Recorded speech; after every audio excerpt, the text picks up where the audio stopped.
Paano mag-withdraw sa World Up to Maya wallet? No fee.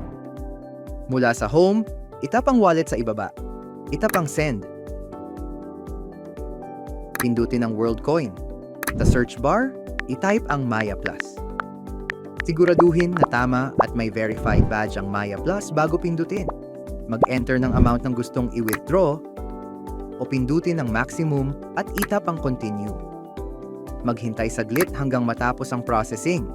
Pindutin ang confirm send. Maghintay saglit. Ilagay ang mga sumusunod na detalye tungkol sa iyong Maya account. Piliin ang personal bilang purpose, ilagay ang iyong registered Maya number, at ilagay ang iyong account name at itap ang confirm. Itap ang done. Pumunta na sa inyong Maya account at i-check ang balance mo.